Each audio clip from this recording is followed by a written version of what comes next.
5व्या एपिसोडची सुरुवात नंदिनीपासून होते. ती अजूनही जेलमध्ये असते. तिला भेटण्यासाठी चेलप्पा सरचे काही कनिष्ठ वकील येतात, कारण आता तिची केस तेच हाताळणार असतात.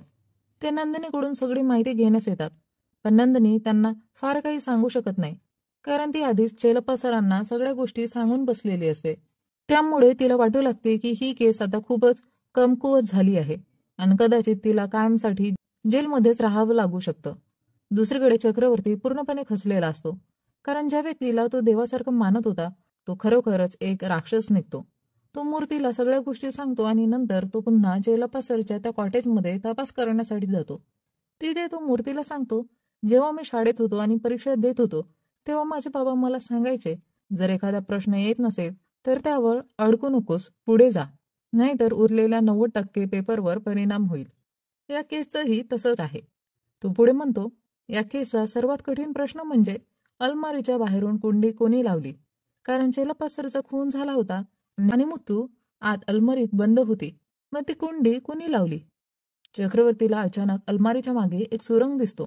तो लगेच त्या सुरुंगातून आत जातो आणि मूर्ती देखील त्याच्यासोबत असतो. आत गेल्यावर त्यांना काही जळालेले कागद सापडतात, ज्यावरून चक्रवर्तीला समजतं की ज्यानेही चेलप्पा सरचा खून केला आहे त्यानेच हे सर्व पुरावे जाळून टाकले आहेत. हळूहळू पुढे जात चक्रवर्ती आणि मूर्ती त्या सुरुंगाच्या शेवटी पोहोचतात, जो थेट समुद्राच्या काठावर उघडतो. हे पाहून चक्रवर्ती आश्चर्यचकित होतो. त्याला प्रश्न पडतो, या सुरुंगाची माहिती कोणालाच का नाही? चक्रवर्ती या सुरुंगाबद्दल अधिक माहिती गोळा करतो आणि त्याला कळतं की हा सुरुंग ब्रिटिशांच्या काळातील आहे. त्या काळात इंग्रजच याचा उपयोग करत असत. यानंतर आपण मच्छीमार फर्नांडिसला पाहतो. तो आपले काम करत असताना त्याला धामू दिसतो, जो खूप घाबरलेला असतो. धामू एक नाव घेऊन त्याच्या दिशेने येतो. यानंतर चक्रवर्ती थेट मालती मॅडमकडे जातो आणि तिला विचारतो की तिला त्या कॉटेजबद्दल आणि त्याच्या सुरुंगाबद्दल काही माहिती होते का. मालते सांगतात की तिला त्या सुरुंगाबद्दल काहीही माहिती नाही आणि कदाचित चेलप्पा सरलाही याची माहिती नव्हती, कारण जर त्यांना माहिती असती तर त्यांनी मला नक्कीच सांगितले असते. चक्रवर्ती उत्तर देतो, अशा अनेक गोष्टी आहेत ज्या चेलप्पा सरने कदाचित तुम्हाला सांगितल्या नव्हत्या. त्याचवेळी फर्नांडिस धामूला घेऊन थेट मालती मॅडमच्या घरी येतो. चक्रवर्ती देखील तिथे असतो. फर्नांडिस म्हणतो, हा आम्हाला पाहून पळून जात होता, म्हणून आम्ही याला पकडून तुमच्याकडे आणला. चक्रवर्ती धामूला विचारतो, तू मला पाहून पळत का होतास? धामू चेलप्पा सरांच्या कुटुंबासारखा होता. तो जरी ड्रायव्हर होता तरी तो त्यांना खूप मानत होता. शेवटी धामू सत्य सांगण्याचा निर्णय घेतो. धामू सांगतो की प्रत्यक्षात चेलप्पा सर त्याचे वडील आहेत आणि ही गोष्ट कोणालाही कळू नये म्हणून तो पडून गेला होता.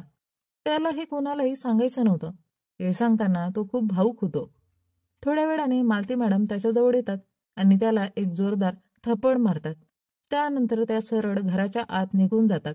दुसरीकडे जेलमध्ये नंदिनी आणि बाकीच्या कैद्यांना पाहायला मिळते. नंदिनी हळूहळू त्या सगळ्यांबद्दल माहिती मिळवत असते. तेवढ्यात जेलमध्ये एक सिलेंडरचा स्फोट होतो, जो त्या 8 मुलींनीच घडवून आणलेला असतो. नंदिनी हे सगळं स्पष्टपणे पाहत असते. तिला समजतं की या मुली जेलमध्ये एक मोठा गोंधळ घालत आहेत. त्याचवेळी मुपी एका गुप्त खोलीत शिरते आणि तिकडून काही महत्वाचे कागद चोरू लागते. तिला हवा असलेला कागद तिला मिळतो, पण त्याचवेळी वॉर्डन तिथे येते. वॉर्डनला शंका येते की इथे नक्कीच कोणीतरी लपलेला आहे. मात्र त्याआधीच नंदिनी तिथे पोहोचते आणि वॉर्डनला तिथून घेऊन जाते. नंदिनी वॉर्डनला सांगते की आत परिस्थिती खूपच बिघडलेली आहे, त्यामुळं तिला तिकडे जावं लागेल. यावर नंदिनी मुपीला विचारते, तू नेमके कोणते कागद चोरलेस आणि हे सगळं का करत आहेस?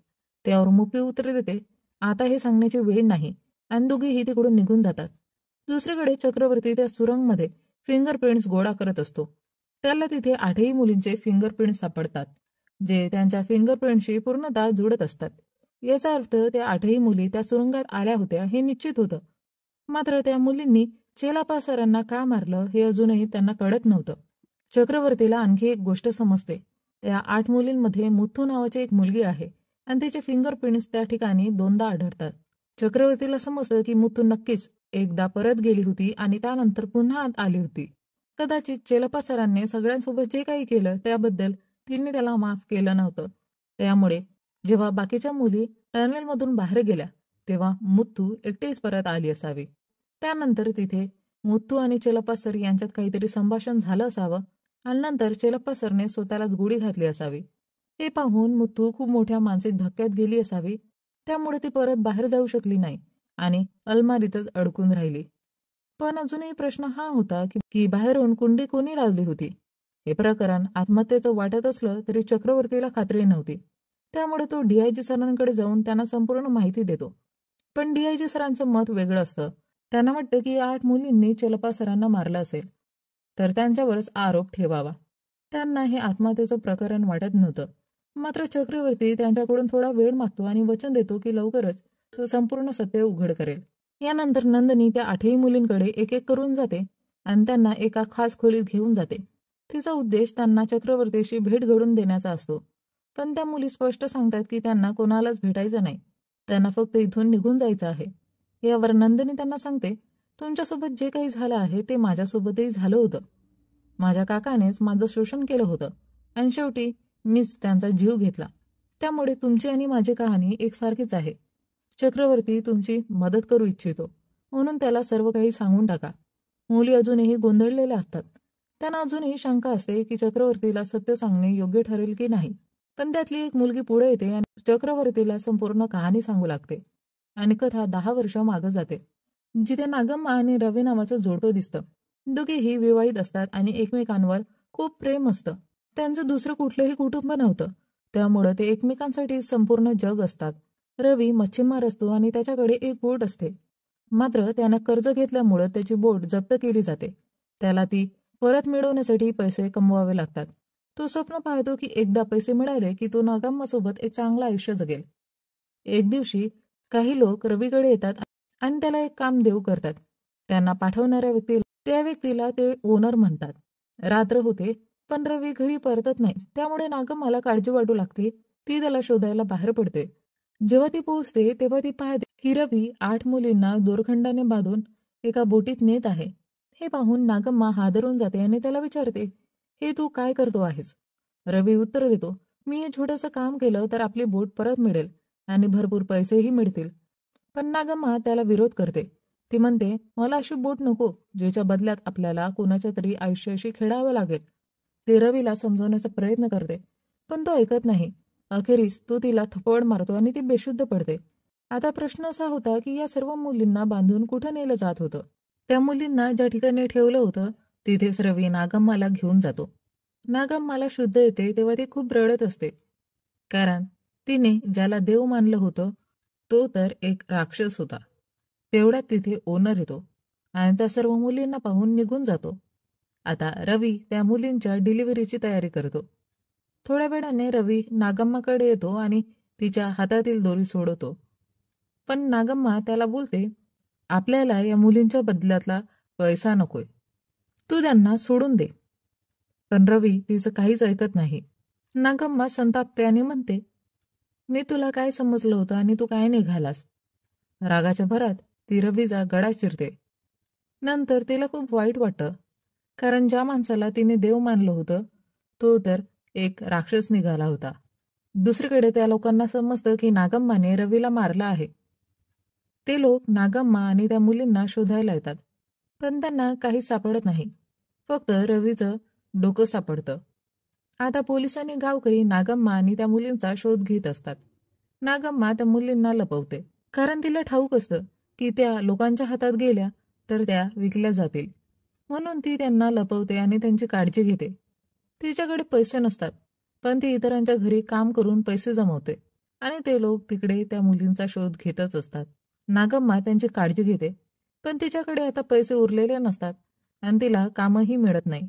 त्यांचे सर्व कपडेही फाटलेले असतात. त्यामुळे शेवटी ती वाईट धंद्यात उतरते, फक्त त्या 8 मुलींचा सांभाळ करण्यासाठी. नागम्मा जसं त्या मुलींना प्रेम करते तसंच त्या मुलीही तिला मनापासून प्रेम करतात. एका रात्री जेव्हा नागम्मा रेड लाईट एरियात जाते तेव्हा तिथे पोलीस रेड टाकतात. तिथेच तिची भेट चेलप्पाशी होते, जो त्या मुलींना वाचवत असतो.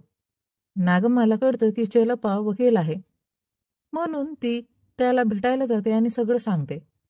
ती सांगते की त्या लोकांनी त्या मुलींना विकण्याचा प्लॅन केला होता, पण मी त्यांना वाचवलं आणि त्यांची काळजी घेते. पण त्या लोकांना शिक्षा मिळायला हवी. नागम्मा चेल्लप्पाला त्या लोकांचं नाव सांगत नाही, पण कोर्टात साक्ष देण्याचं कबूल करते. दुसऱ्या दिवशी ती कोर्टात साक्ष देण्यासाठी निघणार असते, पण आधी ती आपल्या 8 मुलींना सुरक्षित ठिकाणी ठेवते. ती त्यांना मंदिराजवळ ठेवते आणि सांगते की सायंकाळी त्यांना घेऊन जाईल.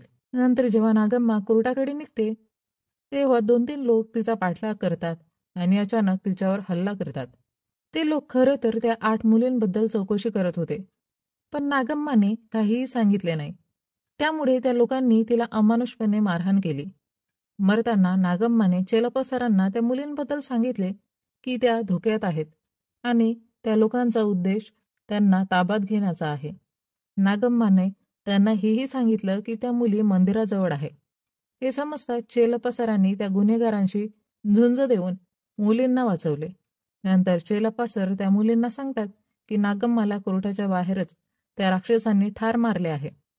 त्यांनी नागम्माला वचन दिले की ते त्या मुलींना सुरक्षित ठेवतील, त्यांना काहीही होऊ देणार नाही. त्यानंतर चेलप्पा सर प्रियंदा मॅडमकडे जातात आणि त्यांना ब्लॅकमेल करतात, जेणेकरून त्या मुली सुरक्षित राहू शकतील. लोकांना सांगण्यात आले होतं की चेलप्पा सर एक राक्षस आहे, पण खरं तर ते एक देवता होते, कारण त्यांनी त्या मुलींना वाचवलं. सर्वांच्या सुरक्षिततेसाठी त्यांनी त्या मुलींना वेगवेगळ्या शहरांमध्ये पाठवलं, जेणेकरून त्यांच्याबद्दल कोणालाही काही समजू नये. त्या मुलींना सुरक्षित ठेवताना त्यांनी त्यांची नावं वेगवेगळ्या देवींच्या नावावर ठेवली. त्यांनी मुलींना सांगितले की शेवटपर्यंत त्या राक्षसाचा चेहरा लक्षात ठेवा. शेवटी उरलेली एक मुलगी चेलप्पा सरांसमोर उभी होती. त्यांनी तिला सांगितलं, मी तुला सर्वात शक्तिशाली देवीचं नाव देणार आहे, मुथू कुमार. आजपासून तुझे नाव मुथू असेल.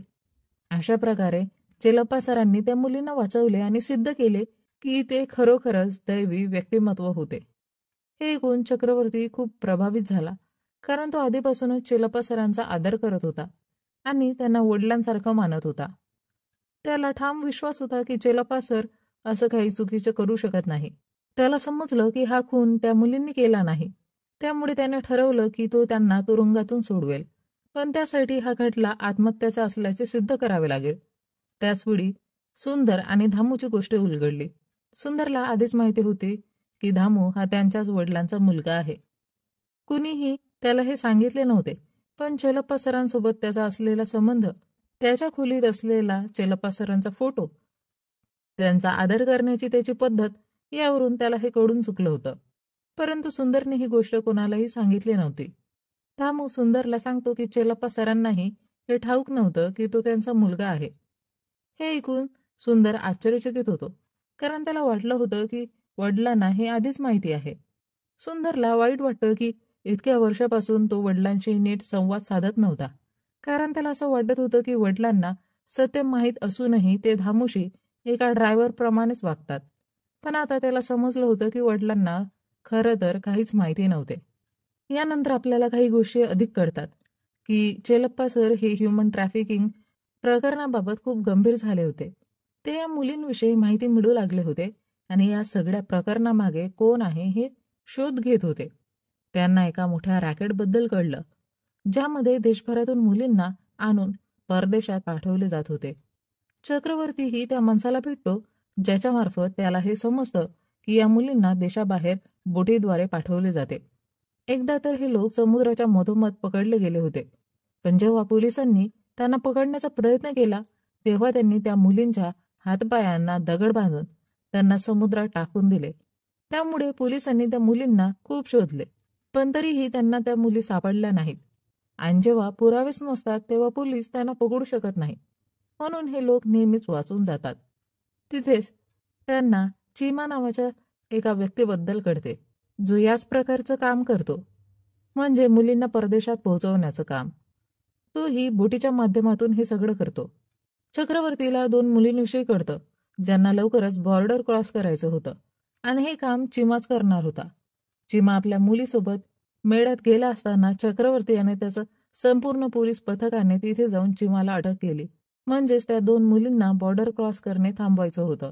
त्यामुळे चक्रवर्ती DIG सरांकडे परवानगी मागायला जातो आणि सांगतो की आपल्याला कडक सुरक्षा हवी, प्रत्येक कारची तपासणी करावी लागेल.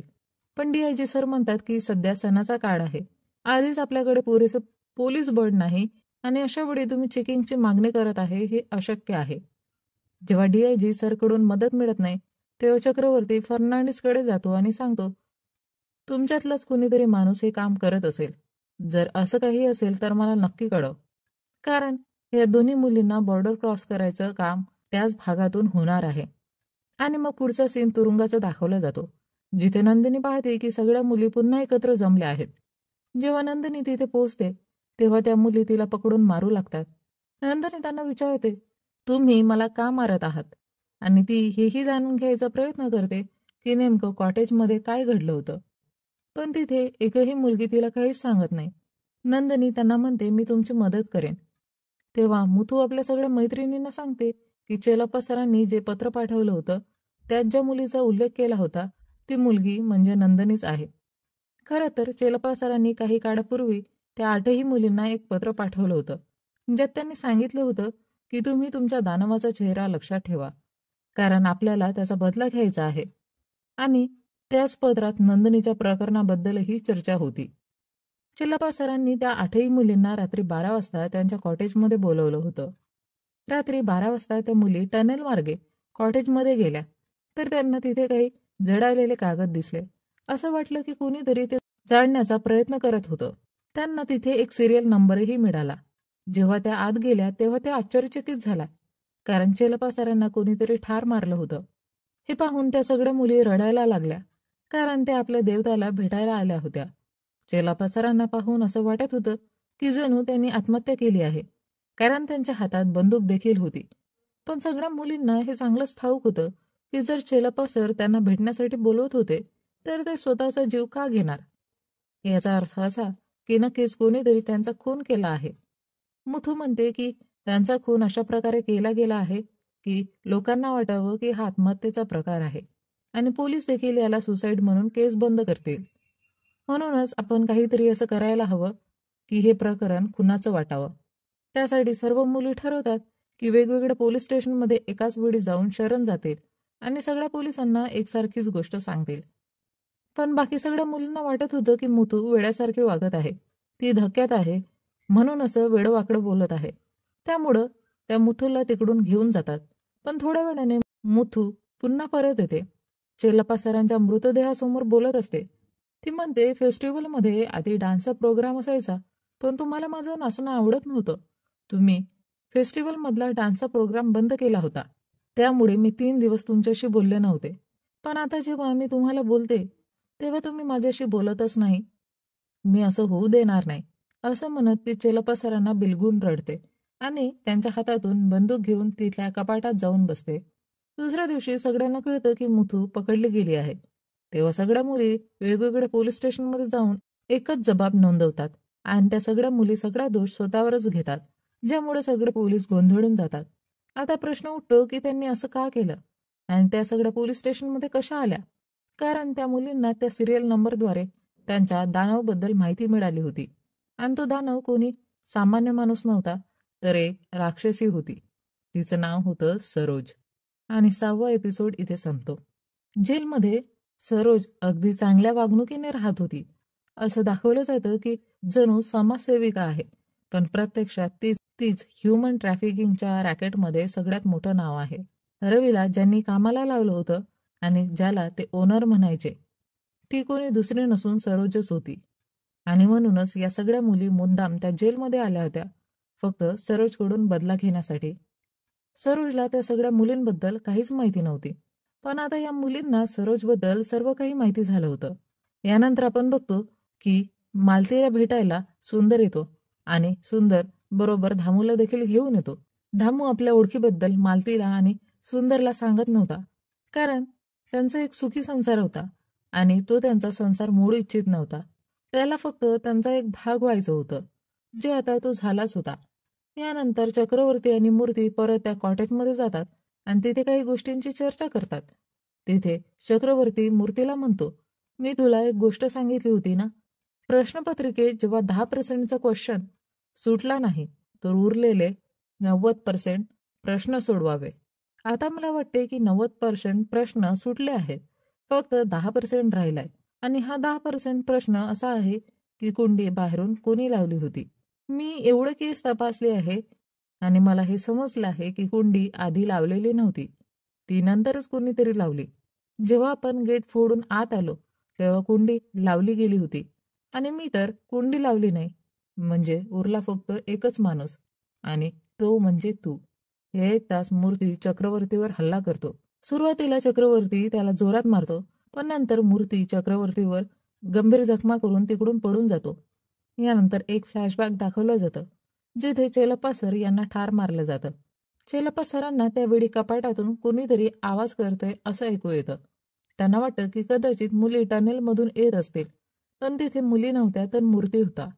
मूर्तीला त्या टनेलबद्दल समजलं होतं, म्हणून तो थेट चेलप्पा सरांकडे गेला आणि म्हणाला, तुम्ही ह्युमन ट्रॅफिकिंगचे जी केस उघडकीस आणताय ती ताबडतोब थांबवा, नाहीतर तुमच्यावर वाईट वेळ येईल. चेलप्पा सर म्हणाले, माझं काही वाईट होणार नाही, कारण माझ्याकडे पुष्कळ पुरावे आहेत.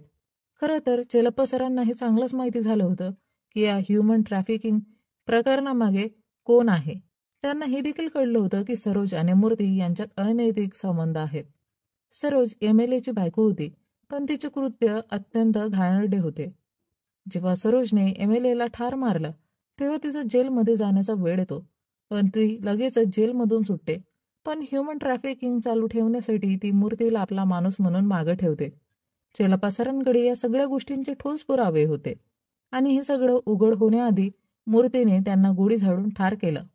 मूर्तीने त्यांना गोळी मारल्यानंतर त्यांच्याच हातात बंदूक देऊन सुसाईड सारखा प्रकार दाखवला.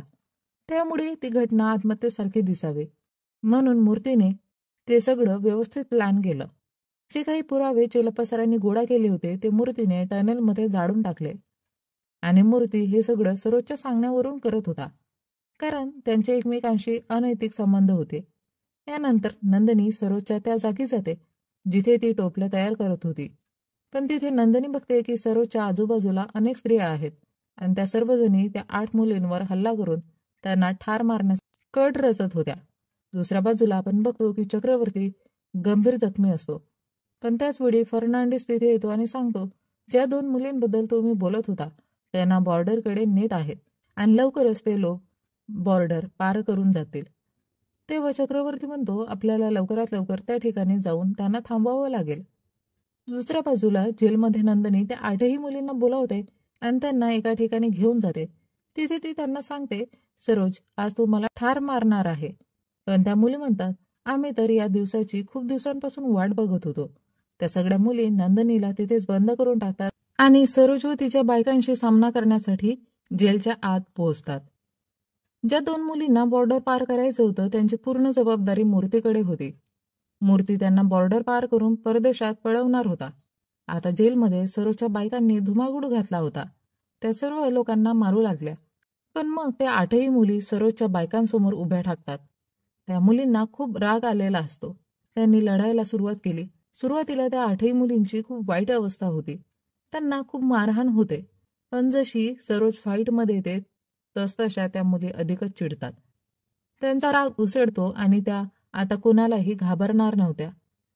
ज्यांचं नाव ऐकून त्यांना भीती वाटायची ती सरोज समोर उभी असल्याचं बघून त्यांच्या अंगात जणू काही वेगळी शक्ती संचारते. त्यांना एक नवा जोश मिळतो आणि मग त्या सरोजच्या बायकांना बेदम मारू लागतात. पण सरोज देखील काही कमी नव्हती. ती एकटीच त्या 8ही मुलींवर भारी पडत होती. ती त्यांना जोरजोरात मारू लागली. पण शेवटी जेव्हा त्या मुलींना प्रचंड राग येतो तेव्हा त्या 8ही मुली सरोजला इतक्या जोरात मारतात की जणू काही तिला फुटबॉलर बनवून टाकतात.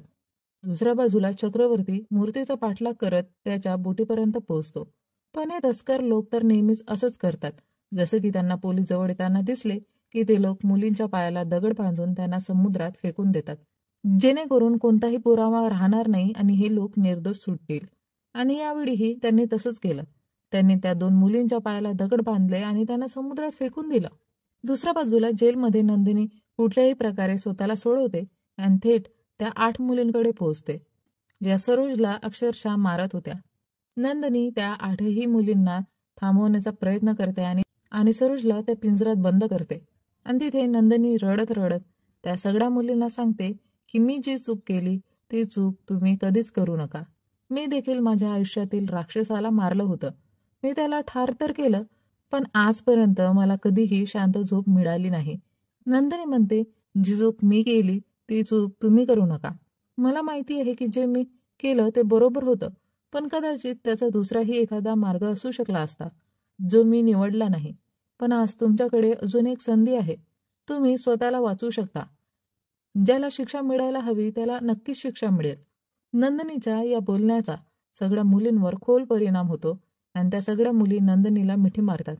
दुसऱ्या बाजूला आपण पाहतो की चक्रवर्तीने त्या दोन्ही मुलींना समुद्रातून बुडवण्यापासून वाचवलं होतं. काही काळानंतर त्या सर्व मुलींना सोडून देण्यात येतं, कारण चेलप्पा सर यांच्या हत्या प्रकरणात त्या मुलींचा नाही तर मूर्तीचा हात होता. आता मूर्तीला शिक्षा ठोठावली जाणार असते, पण त्या मुलींनाही हे समजतं की नंदिनीने त्यांचे जीवन बर्बाद होण्यापासून त्यांना वाचवलं.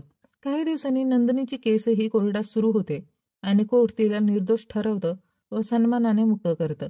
पण ज्या रिव्हॉल्वरने नंदिनी गुन्हेगाराला ठार केलं होतं ती रिव्हॉल्वर चक्रवर्तीची होती. चक्रवर्तीने ती रिव्हॉल्वर व्यवस्थित न ठेवल्यामुळं त्याला सस्पेंड केलं जातं आणि शेवटी आपण पाहतो की नंदिनी आणि चक्रवर्ती एकत्र असतात. तिथे नंदिनी चक्रवर्तीला बोलते, मी देखील गुन्हेगाराला ठार केलं होतं, पण मला अजूनही वाटतं की मी चुकले होते. त्यावर चक्रवर्ती तिला समजावतो, तू जे केलं आहेस ते काम खरं तर पोलिसांचं आहे, पण जर हा प्रसंग दुसऱ्या कोणासोबतही घडला असता तरी त्यांनी हाच निर्णय घेतला असता.